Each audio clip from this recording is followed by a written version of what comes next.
You guys are live with the Least Likely podcast, and today I am in Murrieta, California with my friend slash mentor, brother, coach, homie, partner, Andrew Murrillo. That's it. We shake hands or do something like that. Yeah, so tell us a little bit about Planet Jiu Jitsu, what you do, a little bit about yourself. Cool. My name's Drew. Known around here as Coach Drew. I'm the head instructor at Planet Jiu Jitsu Murrieta. 7-year Brazilian Jiu Jitsu, well, no-gi Brazilian Jiu Jitsu practitioner, brown belt under Master Eddie Bravo. Originally from LA, from San Fernando Valley. Moved out to Murrieta about a year ago to open up a Jiu Jitsu program. Just moved in this badass state-of-the-art facility, and we're about to do our grand opening in a week. So, yeah, man, I'm living the dream. My life's awesome. I'm doing everything I want to be doing, so. Yeah, it looks like it. Yeah, and it's just cool to see you doing your thing and just all the good coming your way.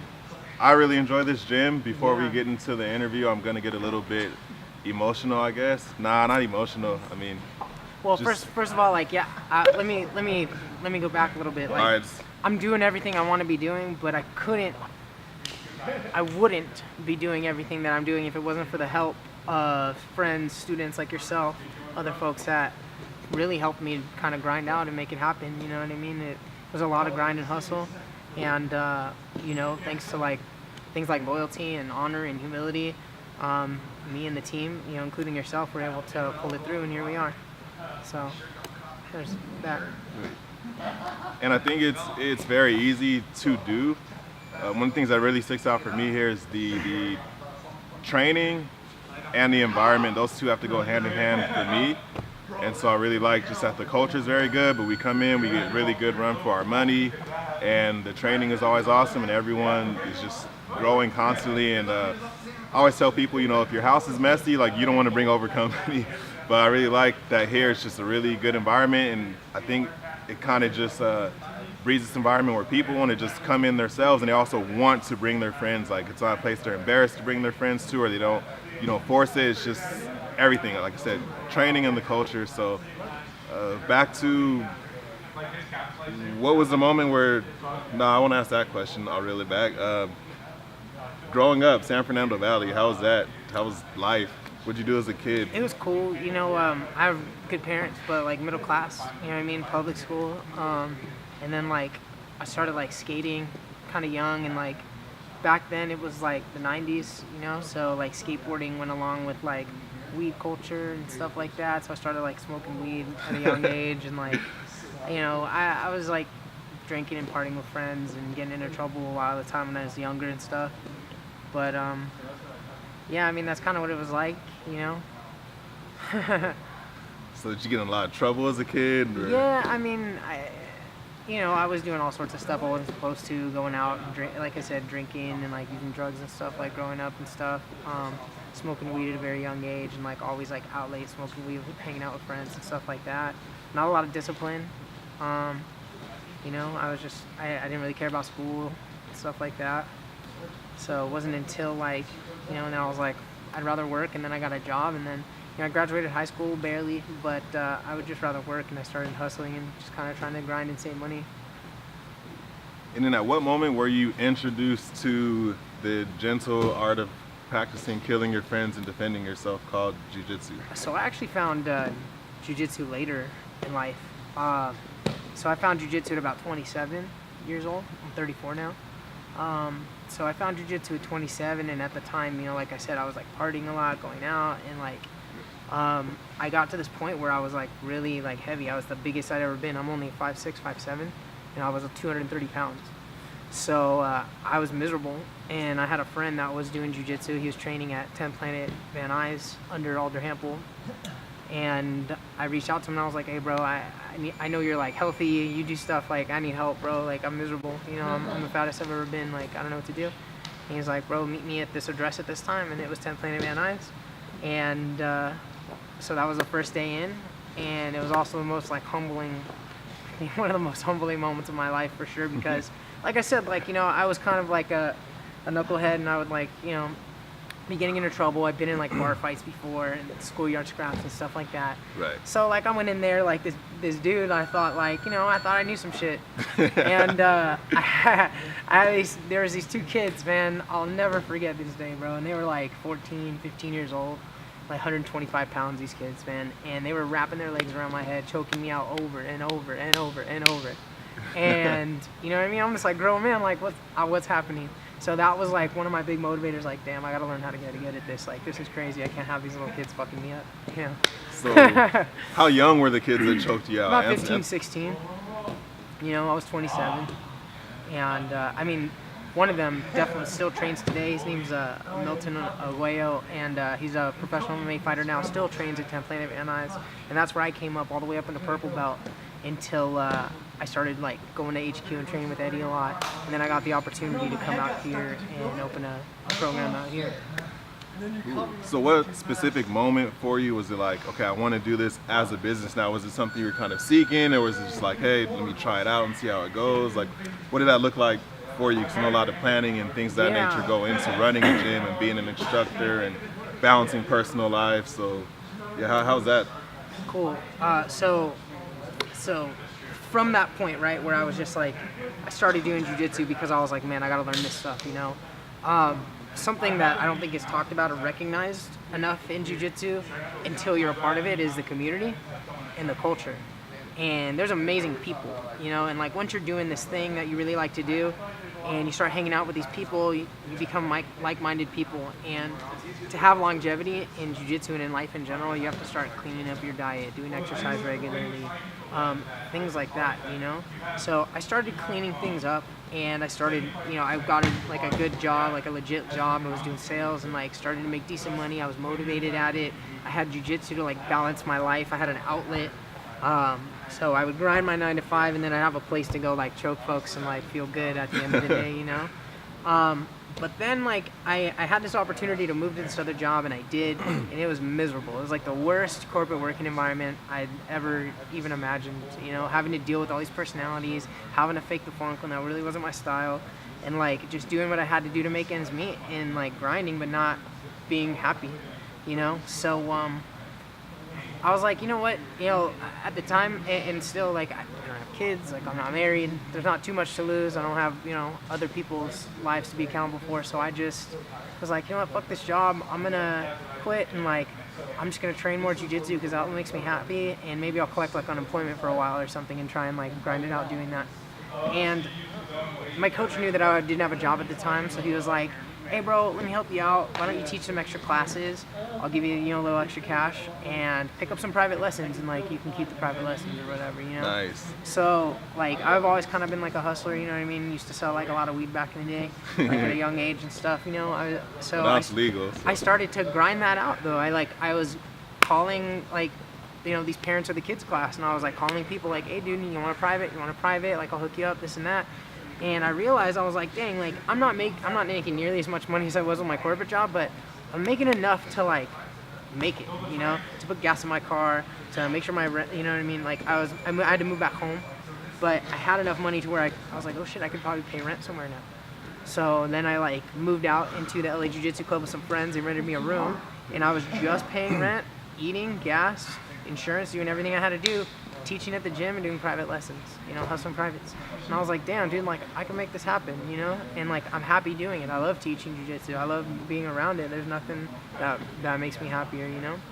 So that's when, I took the leap. It was really just kind of being fucking sick and tired of work, and like it's interesting like talking about it now, because the reason I started jiu-jitsu was being sick and fucking tired of, being like overweight and unhappy, Right. So yeah, I made that decision, and then like, coincidence or serendipitous, whatever the fuck you want to call it, I got a phone call I got a message from my boy Marvin Castell, and he was like, hey bro, there's some dude with money in Murrieta, he wants to open a 10 Planet.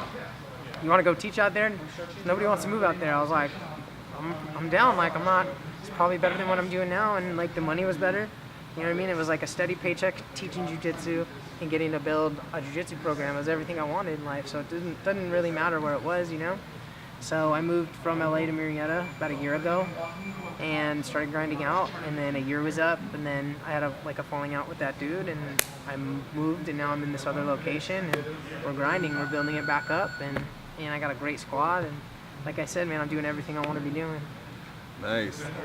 So initially, when you got the call from Marvin Castell, for you guys that don't know who Marvin Castell is, he's this really dope black guy who also has the most viewed jiu-jitsu video Probably in the of all world. time. He probably does. Of all Probably is time. of all time, dude. I think they call him Mr. 12 million, but I think it's around the 13 million gap now, where he Probably just by does now. this thing called an Imanari roll, and it looks like this crazy breakdance-like move, and he hits it actually pretty often and really messes up a lot of people, but it looks cool.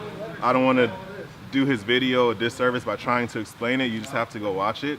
But I know Marvin, he doesn't give out belts easily. He's a killer, and it's just very hard to get that like stamp, the grinder stamp. So what was it like getting a text from him like, hey, like I'm recommending you to go for do this sure. gym. You want to do it? For sure, it's an honor, bro. I mean, he was, he moved up the ranks so fast, man. Like, well deserved, because he's like you said, a grinder, and he's amazing. He has one of the, he's dope. I can't say enough nice things about Marvin, right? So yeah, like having him call me was like an honor for sure.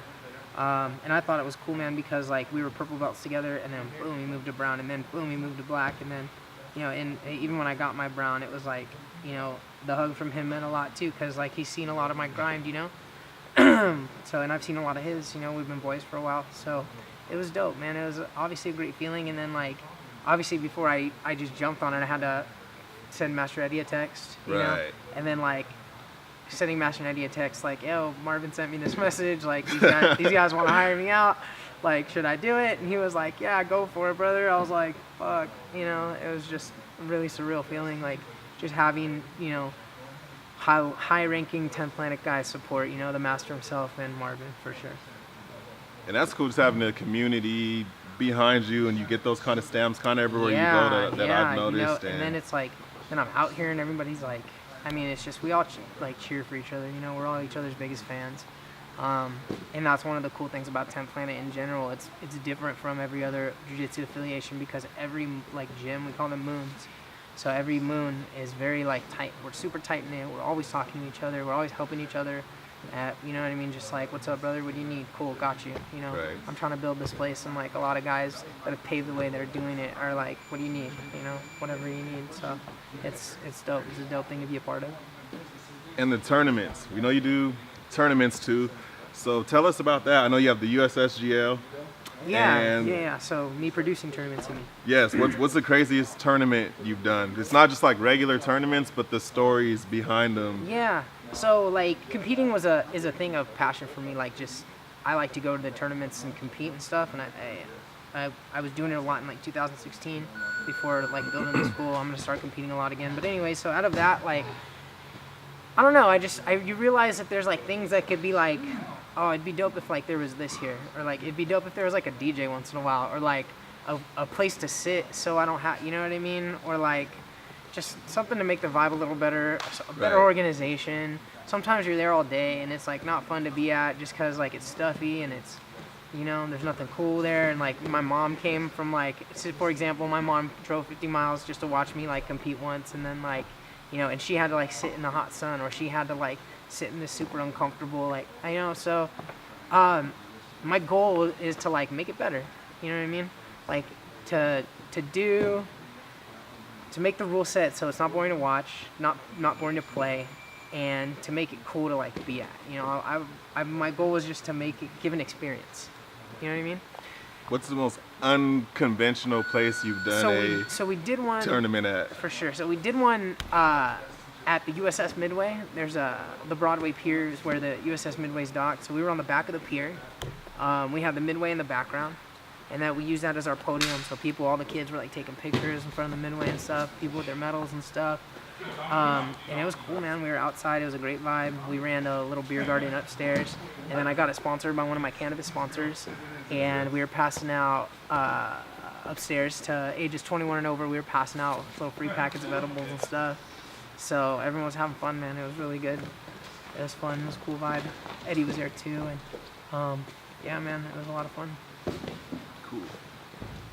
People, it's not just in 10th Planet, but the jiu-jitsu, martial arts world in general, it is a grind. It's a sacrificing your body, your time, relationships, everything. What would you say to someone that's like, oh, I want to just belt and get my brown belt and open a gym, or get a belt, or the end goal as far as like financial side versus being in love with the training? What would you recommend to somebody wanting to be in your shoes or just take that route, period? Consistency is key. Consistency is everything. Whether it's like in jiu-jitsu or in life, like if you got a goal you want to reach, you need to be consistently working towards that. You know, I think that's like the biggest like general thing that I could give you. Does anyone make you get up in the morning and like, hey, you need to go practice or do this, and at this time be here, Drew, you're gonna make it? I mean, I motivate myself a lot, but I'm definitely motivated by my students. And like, if I know like a certain, like, man, I know so-and-so's gonna be up at 6 a.m.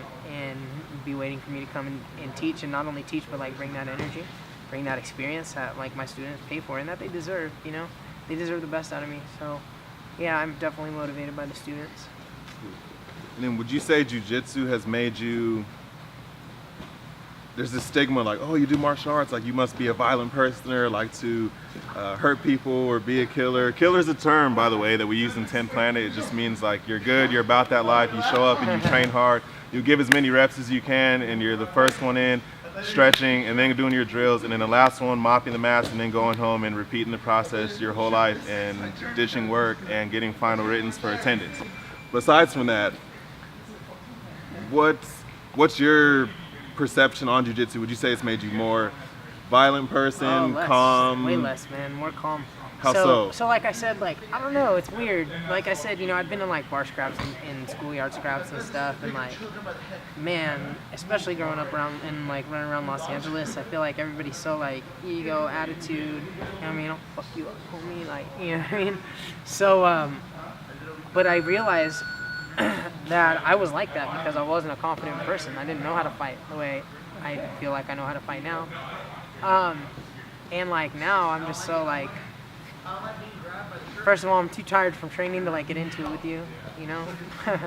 Second of all, like I'm pretty like, I know, you know what I mean? Like it's not worth it, you know? It's just not worth it. I have like way too much to lose now too with like my academy and stuff like that. And like, I don't know, it's made me way more calm and level-headed. I think before I do, like I overreact a lot more than I used to.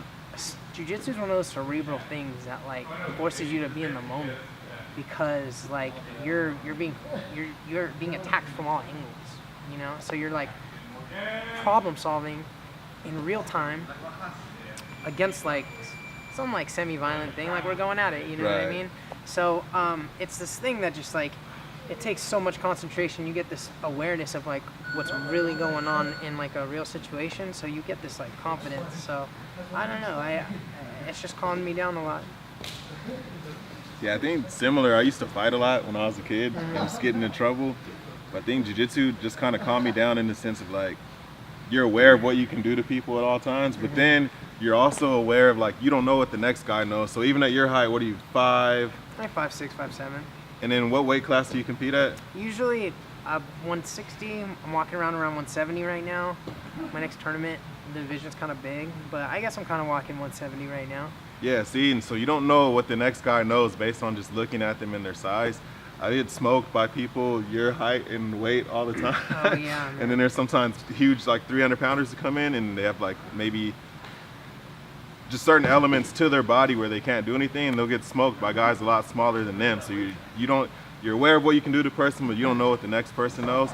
And it's just, I don't know, I figured jiu-jitsu is kind of being like a smart man's game, and a lot of mental, mind power, mind games. There's definitely a chess aspect to it, you know. I'm definitely trying to like mind fuck you in the middle of trying to choke you, you know. And it eliminates that meathead factor type of deal. And it does, man. Everybody's so cool. It's like we go at it for a few minutes, we choke each other, the bell rings, we get up, we hug it out. We grab somebody else.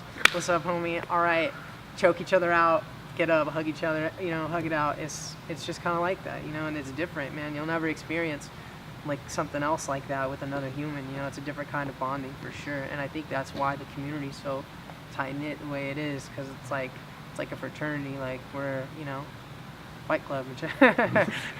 No, not really Fight Club, but like it is. There's like this closeness about it. It's just unlike anything you've ever experienced. Great. So tell us about. So you went to Van Nuys, Mm-hmm. and then start training at HQ. Mm-hmm.